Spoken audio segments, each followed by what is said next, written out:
Presiden Republik Indonesia Prabowo Subianto melontarkan pernyataan tegas kepada para pelaku usaha yang diduga terbiasa melakukan praktik suap dan mengabaikan kedaulatan negara. Ia menantang para pengusaha rakus tersebut untuk mencoba melakukan praktik suap di bawah pemerintahan yang dipimpinnya. Pernyataan itu disampaikan Prabowo saat berpidato dalam Forum Internasional World Economic Forum, WEF, di Davos, Swiss, Kamis, 22 Januari 2026. Dalam pidatonya, Prabowo menegaskan komitmen pemerintahannya untuk menegakkan hukum tanpa pandang bulu, khususnya di sektor sumber daya alam dan energi. Mungkin para pengusaha rakus yang menyebut diri mereka wirausaha ini merasa tidak perlu mengakui kedaulatan pemerintah Indonesia. Atau mungkin mereka merasa dapat menyuap seluruh pejabat pemerintahan, ujar Prabowo di hadapan para pemimpin dunia dan pelaku ekonomi global. Baiklah, saya menantang mereka untuk mencoba suap di pemerintahan saya. Mereka akan mendapatkan kejutan besar, sambungnya, disambut perhatian para peserta forum. Pamer langkah tegas penegakan hukum. Dalam kesempatan tersebut, Prabowo memaparkan berbagai langkah yang telah diambil pemerintahannya sejak awal masa jabatan. Ia mengklaim, penindakan terhadap praktik ilegal di sektor sumber daya alam merupakan yang paling berani dan tegas sepanjang sejarah Indonesia. Salah satu fokus utama pemerintah, kata Prabowo, adalah pemberantasan tambang ilegal yang selama bertahun-tahun merugikan negara dan merusak lingkungan. Hingga saat ini, pemerintah telah menutup sekitar 1.000 tambang ilegal yang tersebar di berbagai wilayah Indonesia. Hingga saat ini, kami telah menutup 1.000 tambang ilegal. Namun, laporan dari jajaran saya menunjukkan masih ada setidaknya 1.000 tambang ilegal lainnya, ujar Prabowo. Ia menegaskan, pemerintah tidak akan berhenti sampai seluruh aktivitas pertambangan ilegal tersebut ditindak sesuai hukum yang berlaku. Sita jutaan hektar lahan ilegal. Selain penutupan tambang ilegal, Prabowo juga mengungkapkan capaian pemerintah dalam menertibkan penguasaan lahan secara ilegal. Dalam 1 tahun pertama pemerintahannya, negara telah menyita sekitar 4 juta hektar lahan perkebunan dan tambang yang beroperasi tanpa izin sah.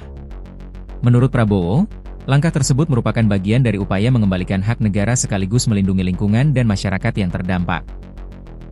Tidak hanya itu, pemerintah juga mencabut izin usaha 28 perusahaan yang terbukti membuka dan mengelola perkebunan di kawasan hutan lindung. Total lahan yang dikuasai perusahaan-perusahaan tersebut mencapai sekitar 1,01 juta hektar.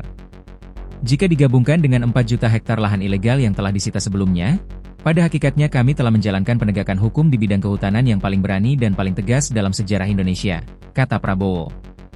Penertiban di sektor energi. Dalam pidatonya, Prabowo juga menyinggung upaya pemerintah membongkar penyelewengan besar dalam tata kelola energi, khususnya di sektor bahan bakar minyak, BBM, dan minyak mentah.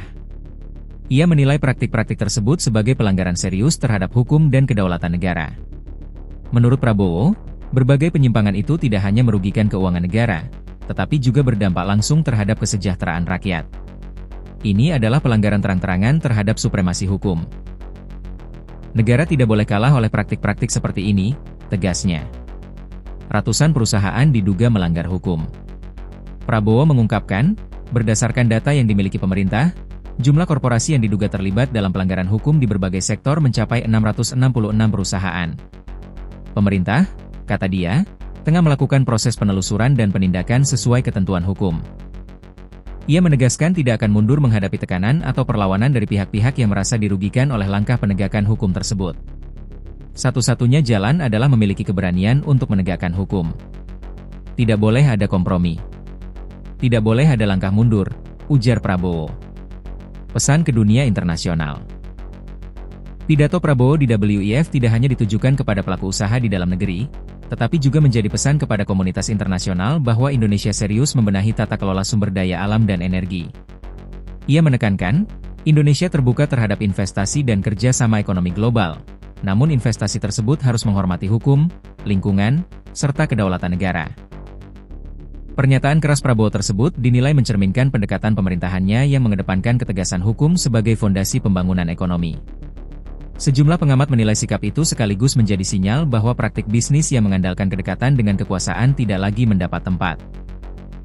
Dengan berbagai langkah yang dipaparkan di forum dunia tersebut, Prabowo berharap kepercayaan internasional terhadap Indonesia dapat meningkat, seiring dengan komitmen pemerintah dalam menciptakan iklim usaha yang bersih, adil, dan berkelanjutan.